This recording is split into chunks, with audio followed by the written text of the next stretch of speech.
Tingnan mo naman guys, gaano kataas yung alon dito nung bagyo.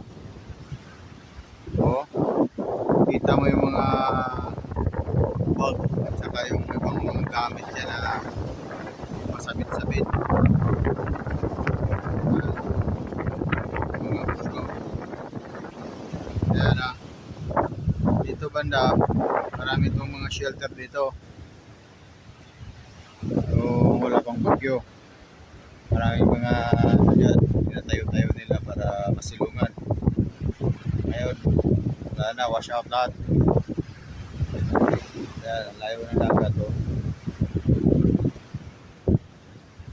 Gano'ng mataas yung alon dito.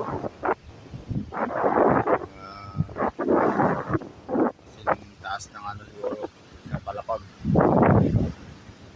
Gano'ng umabot dyan yung ano,